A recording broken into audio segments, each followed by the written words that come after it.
parti. On va s'installer sous la neige. Pas ça tous les jours.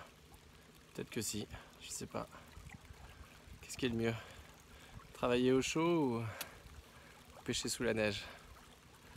Je crois qu'on connaît tous la réponse.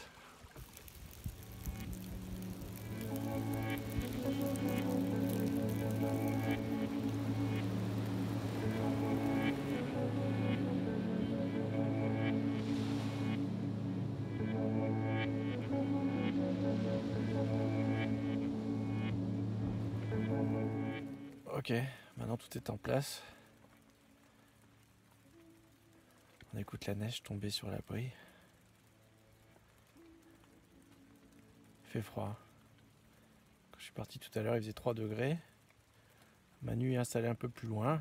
Il est à peu près dans la même configuration que moi. Je le rejoindrai demain. On verra ce que ça a donné. J'ai tendu 2 lignes en face, près de bouleaux qui sont couchés dans l'eau. Puis juste une ligne là à mes pieds, il y a un éboulis rocheux qui tombe sur un petit platis. Donc j'ai pas posé la ligne sur le platis, plutôt directement dans l'éboulis.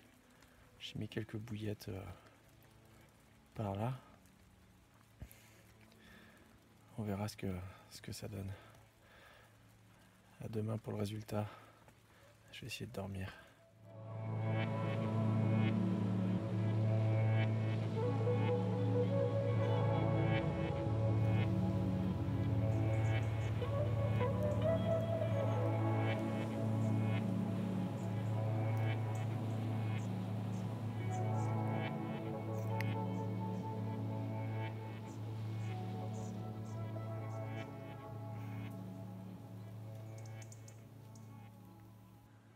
Alors voilà, la tempête de neige a cessé.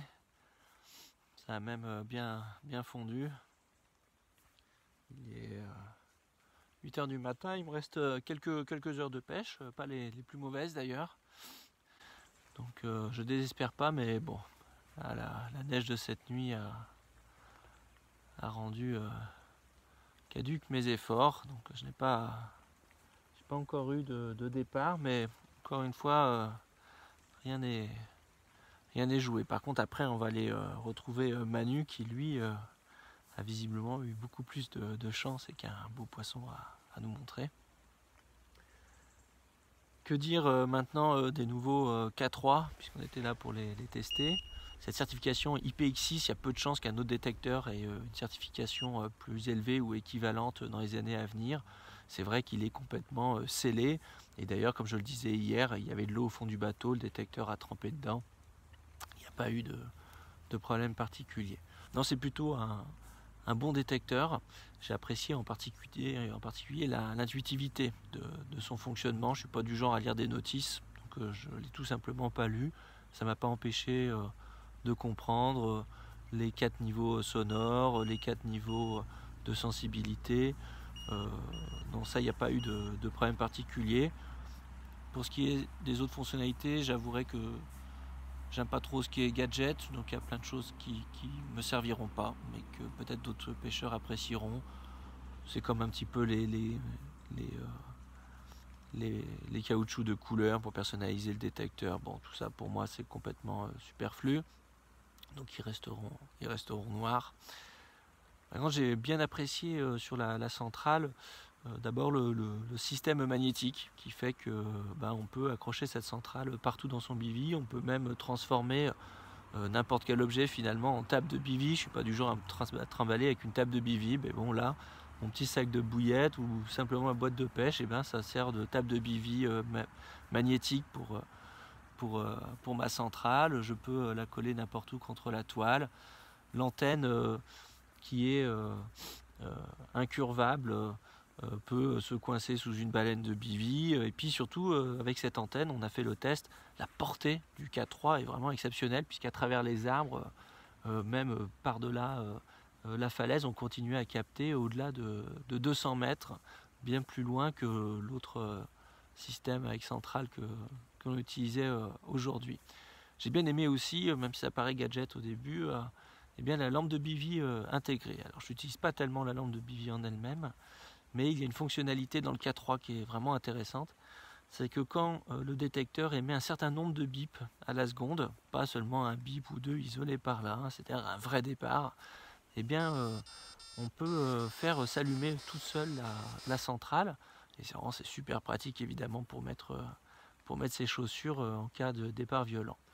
Il y a tout un tas de choses que j'ai appréciées chez le K3, en particulier qu'il n'y ait pas besoin de snack bar. Finalement, les oreilles sont suffisamment hautes pour tenir comme il faut le détecteur en place, surtout quand, comme moi, on pêche la berge en face, des lignes très tendues, accrochées par des nœuds de pierre dans les arbres. Ça, j'ai trouvé que c'était super. La question maintenant, c'est est-ce que je vais remplacer les K3, est-ce que je vais remplacer mes R2L par des K3, pardon. Sincèrement non, je vais garder mes R2L, mais je vais garder aussi les K3, j'utilise de manière plutôt complémentaire quand, voilà, comme ici, en situation de baroude, j'ai pas besoin de faire attention à mon matériel, je peux le laisser traîner par terre, dans l'humidité, dans l'eau, qui va recevoir des chocs.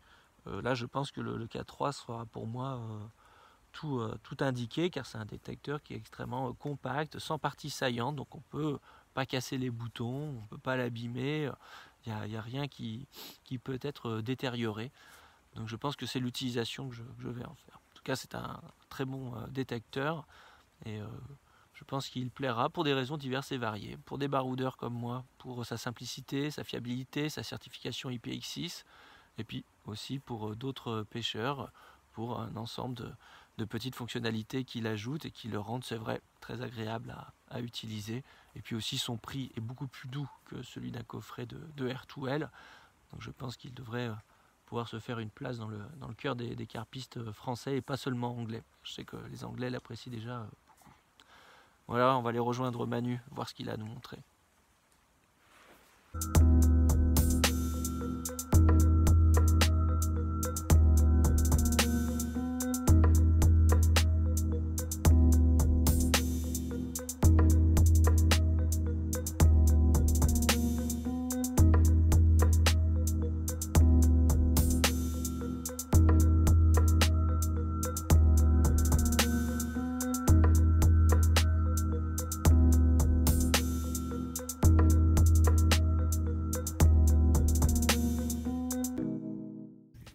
Combien fait ce poisson?